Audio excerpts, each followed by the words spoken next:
I loved Jessica more than anyone I had ever met. We had been together for a year, and I thought she was the one. So when she finally invited me to dinner with her family, I was nervous but excited. I had been asking to meet them for months, and she always found reasons to postpone. Tonight was my chance to make a good impression, to be accepted by the people who mattered most to her. I had no idea what was waiting for me. Before I tell you about how they threw food at my face and what I did about it later, let me know where you are watching from and hit subscribe if you have ever felt betrayed by someone you trusted. I met Jessica at the software company where I work as a programmer. She was the new marketing specialist who had just joined our team 6 months prior, and from the moment I saw her walking through the office, I knew I wanted to get to know her. With her perfect smile, confident walk, and the way she could command attention in any meeting, Jessica was unlike anyone I had ever dated before. Getting her to notice me was not easy.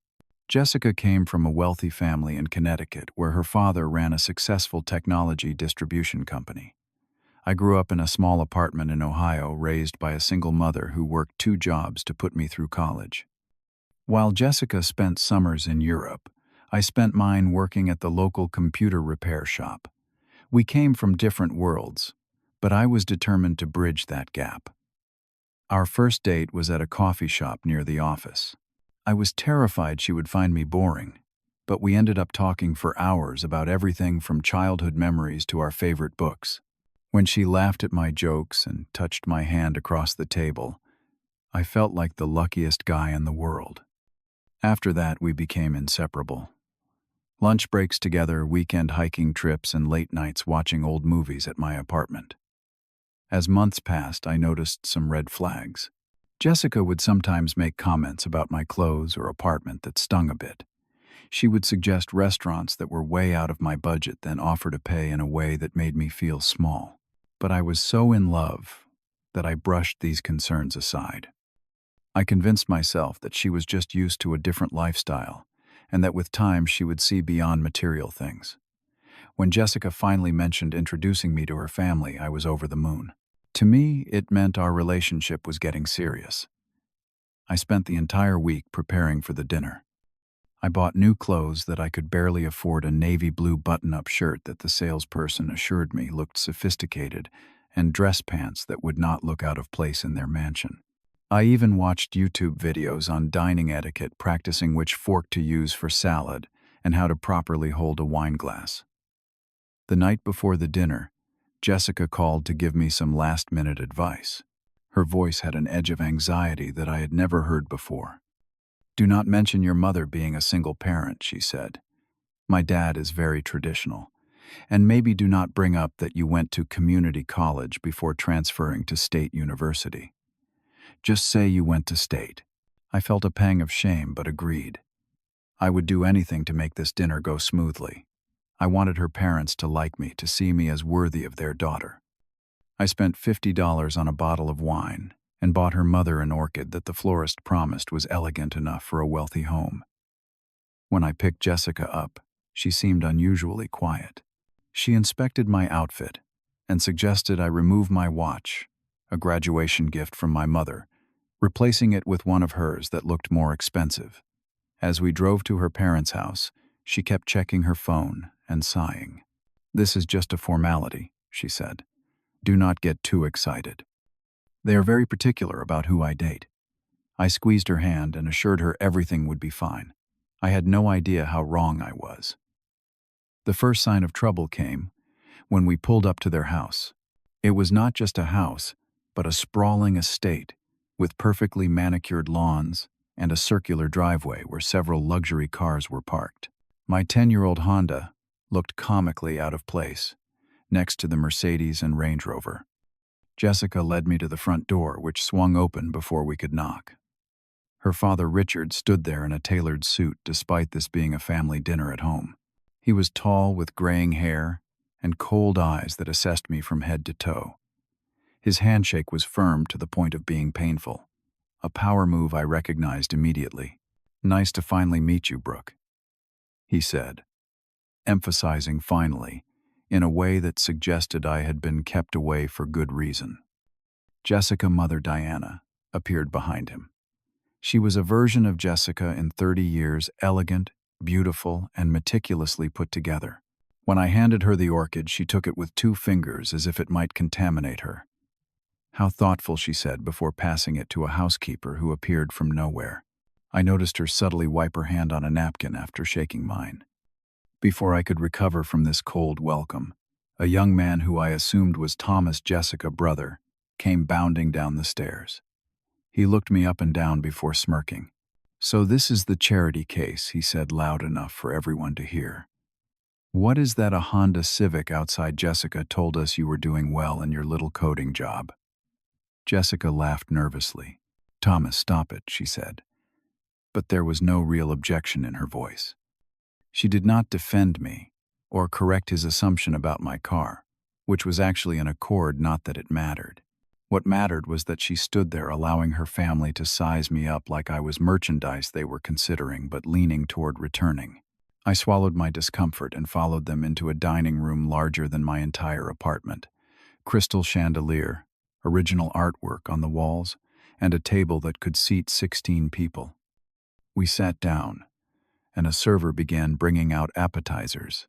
I noticed Jessica had shifted her body language, sitting up straighter, laughing a little louder, and barely acknowledging me, except to give me warning glances when I reached for the wrong utensil. This was going to be a long night, but I was still determined to win them over. For Jessica, I would endure anything. I had no idea just how much I would be required to endure. As soon as we were seated for dinner, Richard began his interrogation. His questions felt less like getting to know me, and more like a hostile job interview where I had already failed. "So Jessica tells me you are in information technology," he said, pronouncing the words as if they were foreign and distasteful. "Is that a sustainable career these days?" With all those Indian programmers working for pennies, I explained that I specialized in cybersecurity architecture, a growing field with excellent job prospects. But he cut me off before I could finish. "But not exactly doctor or lawyer money. Is it, Diana? Remember Gregory, the neurosurgeon Jessica dated last summer? He just bought a vacation home in Aspen." Diana nodded enthusiastically. "Such a shame that did not work out. He came from a wonderful family. 4th generation Harvard." I glanced at Jessica, expecting her to say something, but she was suddenly very interested in her salad. My stomach tightened as I realized she would not be defending me tonight. Thomas jumped in, clearly enjoying my discomfort. "Jessica told us about that time you got food poisoning on your second date. Did not make it to the bathroom, did you, Brook?" My face burned. I had told Jessica that embarrassing story in confidence during a late-night conversation about our worst dates. Now it was being served up for family entertainment. Jessica laughed. "I forgot about that. You were so sick we had to leave the restaurant." They all chuckled as if my illness had been a choice, a character flaw, rather than bad luck. I forced a smile, trying to be a good sport. This was just family teasing, I told myself.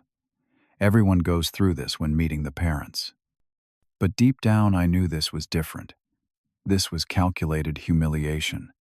The main course arrived, and I noticed my portion was noticeably smaller than everyone else.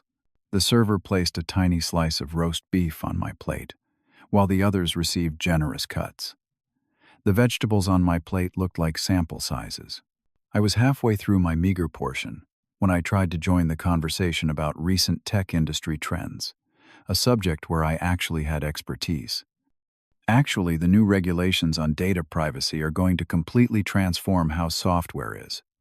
Richard cut me off mid-sentence. "No one wants a lecture at dinner, son. Thomas, tell us about your new boat." Every time I spoke, someone would interrupt or change the subject. If I remained quiet, Richard would make pointed remarks about my silence. "Not much of a conversationalist, is he, Jessica? I thought you said he was interesting. At least, Gregory could tell a decent story." Richard then launched into a monologue about family legacy and status that felt aimed directly at me. "We Harrisons have always understood the importance of marrying well," he said, swirling his expensive wine. "This family has standards that have been maintained for generations. Not everyone understands what it takes to be part of this world. Jessica nodded along occasionally, throwing me apologetic glances that felt more performative than genuine. I was beginning to see a side of her I had never witnessed before. Someone desperate for her family approval, willing to sacrifice my dignity to maintain her standing with them. The dinner stretched on painfully. Diana asked if my mother ever remarried, her tone suggesting that being raised by a single parent was some sort of tragic deficiency. When I explained that my mother had devoted herself to raising me and building her career, Diana exchanged a knowing look with Richard, as if my background explained some obvious flaw in my character. By the time dessert arrived, a lavish chocolate soufflé that looked like something from a cooking competition, I was emotionally exhausted but still clinging to the hope that I could turn this around. I began talking about a major project I had recently completed at work, one that had earned me praise from the CEO. "That sounds very technical," Thomas said with exaggerated boredom. Then, as he reached across the table for the salt, his elbow knocked over his water glass, sending the contents directly onto my lap. I jumped up as the ice water soaked through my new pants. Thomas did not even attempt to look sorry. "Oops, just a little accident," Richard said with a smirk. "Diana, get the boy a towel before he drips all over your Persian rug." A towel was thrust into my hands, and I dabbed at my soaked pants while Thomas and Richard exchanged amused glances. "You know," Diana said with a sigh, "Gregory always had impeccable table manners. Never had accidents." I looked at Jessica, silently pleading for her to say something. Anything to acknowledge that this treatment was unfair. Instead, she was texting under the table, barely paying attention to my humiliation. When she noticed me looking, she gave a small shrug, as if to say, "What can you do?" In that moment, I saw her clearly for perhaps the first time. The woman I loved was not the person I thought she was.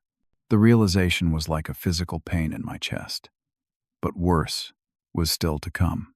After the water incident, Richard began telling a story about his college days, gesturing wildly with his fork that still had a piece of chocolate cake on it. As he reached the climax of his story, he moved his arm suddenly, and the cake flew off his fork directly into my face, landing with a soft splat on my cheek and forehead. The table went silent for one beat, then erupted in laughter. Even the server who had been bringing in coffee could not suppress a smile. I sat there feeling the chocolate slowly dripping down my face, too shocked to react. Richard did not apologize. Instead, he leaned back in his chair and said something I will never forget. "You should be lucky. We even let you in this house," he said, his voice dripping with contempt. "The Harrison family table has hosted senators and CEOs. And now look what Jessica has brought us." I turned to Jessica, certain that this would be the moment she would finally stand up for me, defend our relationship, show some sign that I mattered to her. Instead, she was smiling, not even attempting to hide her amusement at my humiliation. When our eyes met, she quickly looked away, reaching for her water glass. Something broke inside me at that moment. The love I had felt was instantly replaced with a cold clarity. This had never been about me making a good impression. This was entertainment for them, a blood sport where I was the unwitting prey. And Jessica, my Jessica, was not an innocent bystander, but an active participant. Excusing myself to clean up, I walked to the bathroom down the hall, chocolate still on my face, and my heart pounding with humiliation and rage. As I ran water over a hand towel, I could hear their laughter continuing from the dining room. I pressed the cold towel to my face, trying to collect myself to decide what to do next. That was when I heard them. The bathroom shared a wall with what seemed to be a small study, and voices were coming through the vent clearly. Jessica and her family not even bothering to whisper. "Did you see his face?" Thomas was saying, barely containing his laughter. "Priceless," Jessica replied, her voice so different from any I had heard her use before. Colder, sharper. "But you did not have to ruin my fun so quickly, Dad. I was going to drag this out for at least another month." "Another month," Diana sounded horrified. "Darling, you have made your point. We all agree you can wrap anyone around your finger. But this experiment has gone far enough. My stomach dropped as I pressed closer to the vent, unable to believe what I was hearing. The bet was only for 6 months anyway, Jessica said casually. I lasted twice as long. I think that earns me the full vacation package, right, Daddy? Richard laughed. As agreed. 2 weeks in Bali, all expenses paid. Though I must say you went above and beyond. Making a charity case like him believe someone like you would actually be interested long-term. That was almost cruel. Jessica giggled. You have no idea. He was talking about moving in together last week. Even hinted at looking at rings, as if I would ever. Their voices faded as they moved away from the wall. But I had heard enough. My entire relationship, a year of my life, had been nothing but a cruel bet. A game to prove Jessica could manipulate anyone into loving her, even someone her family deemed unworthy. Every kiss, every intimate conversation, every moment I had treasured had been a calculated performance.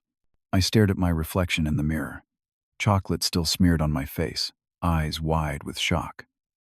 The pain was so intense it had moved beyond tears to a sort of numb clarity. I methodically cleaned my face, straightened my shirt, and made a decision.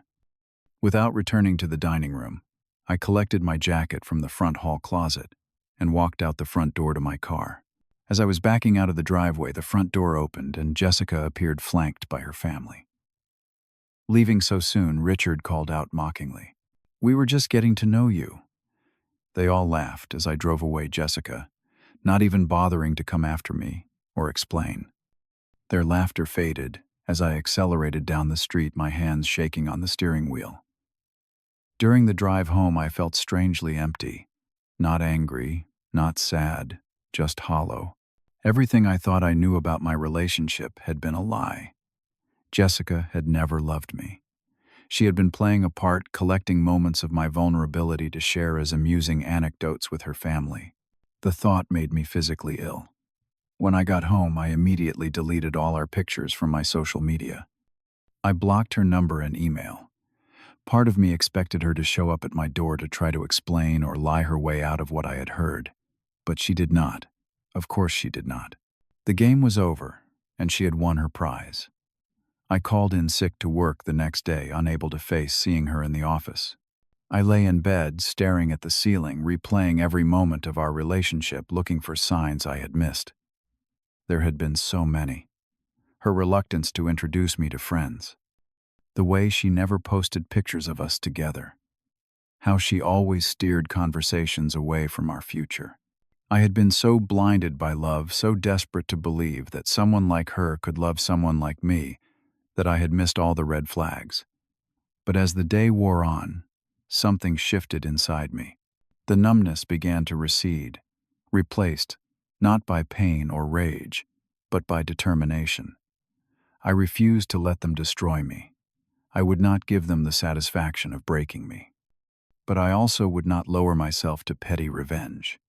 There had to be another way to reclaim my dignity, to show them and myself that their assessment of my worth was wrong. That was when I remembered something crucial. My company, the software firm where Jessica and I both worked, had recently signed a major contract with Richard Harrison Technology Distribution. A contract that I, as the lead security architect, was directly responsible for implementing. A contract that, according to office gossip, was make or break for Richard Harrison expansion plans. I spent the night researching, using my security clearance to access details about the partnership. What I found was enlightening. Richard Company was not the successful empire he pretended it was. They were hemorrhaging money, losing market share to competitors, and this contract with my firm was a last-ditch effort to stay relevant in a changing industry. In that moment, I could have sabotaged everything. A few lines of code, a carefully placed vulnerability, and I could have watched his company crumble. But revenge would only prove them right about me. I wanted to be better than that. I wanted to win on my own terms. The next morning, my phone rang. It was Jessica. I almost did not answer, but curiosity got the better of me. When I did, her voice was honey sweet, as if nothing had happened. "Brook, baby," she cooed. "I am so sorry about last night. My family can be a bit much, but they were just testing you. They actually liked you." I said nothing, letting the silence stretch uncomfortably between us. "Brook, are you there? Look, why do not you come over tonight? Just you and me. I will make it up to you." Still, I said nothing. Her voice changed, then dropping the sweet act. "Look, I know you are upset, but you need to be professional about this. Daddy mentioned you are handling the security implementation for his company. That project needs to stay on track." And there it was. The real reason for her call. "Is that what this was all about?" I finally asked. "Getting close to me to ensure your father contract went smoothly." "Do not be ridiculous," she snapped, then caught herself. "I mean, of course not, baby. Our relationship has nothing to do with business. I love you." The lie was so blatant, so insulting after what I had overheard, that I actually laughed. The sound must have unnerved her because her tone changed again, this time to threatening. "You know I could make things very difficult for you at work if you decide to be petty about this," she said. "Daddy is golfing buddies with your CEO. One word from him and your career there is over." "Thank you for clarifying where we stand," I said calmly. "I will see you at the office." I hung up before she could respond. Her threats did not frighten me. If anything, they gave me clarity. This was not just about my wounded heart anymore. This was about standing up to bullies who thought their money and status put them above decency and respect. I showered, dressed in my best suit, and went to work. Instead of avoiding Jessica, I walked straight to her desk and asked to speak privately. In the conference room, I calmly explained that our relationship was over, but that I would remain professional about our work. She alternated between playing the victim, trying to seduce me, and making veiled threats. None of it worked. I had seen behind the mask, and I could never unsee it. My next stop was my boss' office. Margaret had always been fair and straightforward with me. I took a deep breath and told her everything, from the dinner disaster, to the relationship being a bet, to the threats Jessica had made. To my surprise, Margaret was not shocked. She had seen Jessica type before she said, and had wondered what a genuine guy like me was doing with someone so transparently calculating. More importantly, she was furious about the potential conflict of interest and Jessica's attempt to use our relationship to influence a major contract. "I thought you should know before the Harrison meeting today," I finished. Margaret leaned back in her chair, a thoughtful expression on her face. "You know we were planning to send Jessica to that meeting as the marketing liaison. But I think you should go instead. As the technical lead, it makes more sense. And I want to see Richard's face when he realizes who is in charge of his company future." 2 hours later, I was sitting in our largest conference room when Richard and Thomas Harrison were shown in. The shock on their faces when they saw me at the head of the table was worth every second of humiliation I had endured at their dinner. "Good morning, gentlemen," I said, standing to shake their hands as if we were meeting for the first time. "I will be leading the implementation team for your security overhaul." Richard's face flushed red with anger and embarrassment. "What is this? Some kind of joke? Where is Jessica?" "No joke, Mr. Harrison," I replied calmly. "Just business. Jessica will not be joining us, as her involvement would represent a conflict of interest given our personal history." Thomas looked ready to explode, but Richard placed a restraining hand on his arm. As the meeting progressed, it became clear that Richard was desperate for this deal to go through. His company financial situation was even worse than I had discovered. This contract was not just important, it was survival. By the end of the meeting, Richard's demeanor had completely changed. Gone was the arrogant bully, replaced by an anxious businessman, practically begging for my help. But I maintained my professionalism, outlining the implementation schedule and requirements without a hint of personal animosity. As they were leaving, Richard pulled me aside. "Listen, about the other night," he began awkwardly. "Things got a bit out of hand. If I offended you," I cut him off. Mr. Harrison, I am not interested in apologies made only because you need something from me. I will do my job with the utmost professionalism, because that is who I am, not because of who you are or who your daughter is. The contract will proceed as planned, provided you meet all the requirements we have outlined. His face showed a mixture of relief and lingering anger at being spoken to so directly by someone he considered beneath him. But he nodded curtly and left without another word. The following weeks were a masterclass in professional detachment. I led the implementation team with excellence, earning praise from senior management and ensuring the Harrison contract was fulfilled to the highest standard. Jessica tried several more times to approach me, alternating between flirtation and veiled threats, but I kept our interactions strictly professional and brief. Word got around the office about what had happened, though I never spoke ill of Jessica or her family to colleagues. I did not have to. Her true character revealed itself in how she handled the breakup, her attempts to undermine me, her transparent networking with executives, her lies about our relationship. People are more observant than we give them credit for. A month after the fateful dinner, Richard Company announced a restructuring. He was stepping down as CEO, retaining only a chairman position. Financial troubles, the press release said. The company would be selling a significant stake to investors to stay afloat. His empire was crumbling not because of anything I had done, but because of his own business failures that his arrogance had prevented him from addressing sooner. That same week, I received a promotion. My work on the Harrison contract, despite the personal complications, had impressed the executive team. I would be heading a new cybersecurity division with a significant raise and a team of my own. Jessica left the company soon after, unable to face the changed dynamic. According to office gossip, her father's financial troubles had affected the family lifestyle. No more luxury vacations, no more easy privilege. They would have to earn their way like everyone else. As for me, I began having lunch regularly with Amanda from the accounting department. She had been quietly supportive during the whole Jessica saga, offering friendship when I needed it most. Unlike Jessica, Amanda's value was not in her family name or her looks, though she was beautiful in a genuine, understated way. Her value was in her character, her integrity, her work ethic, her kindness. Our friendship gradually evolved into something more built on mutual respect and genuine affection. 6 months after the dinner from hell, I received an unexpected visitor at my apartment.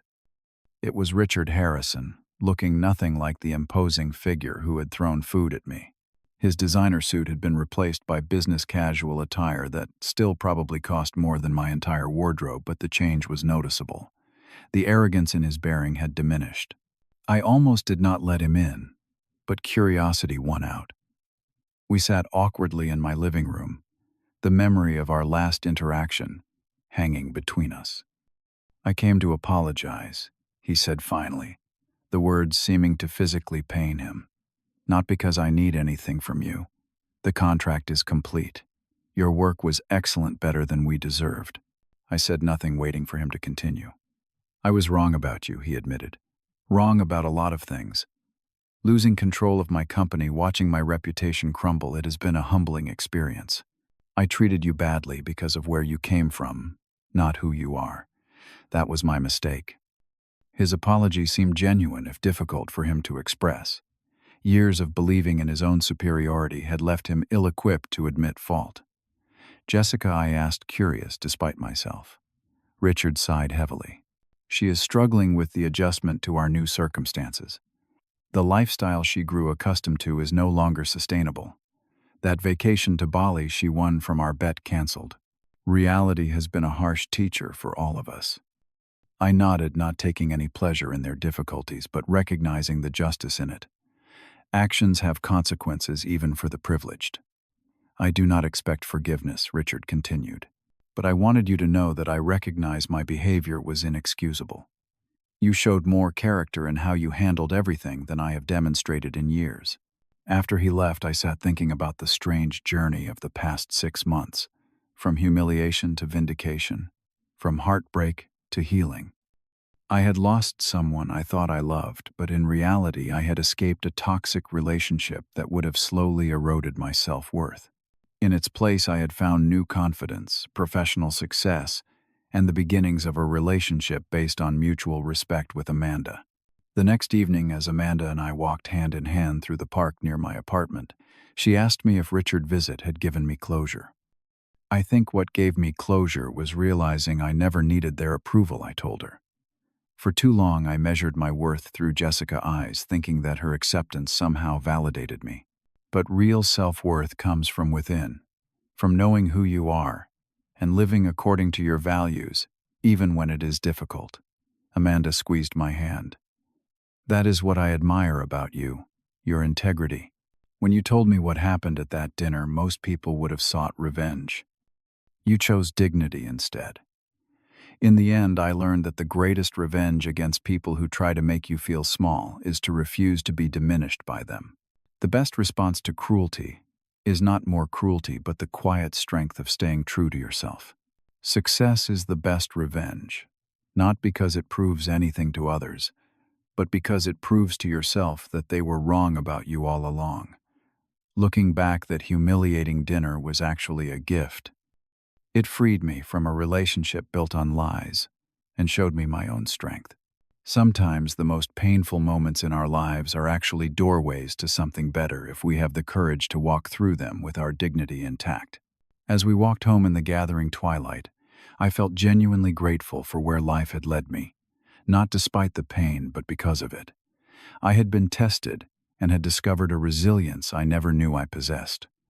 And in that resilience, I had found true freedom.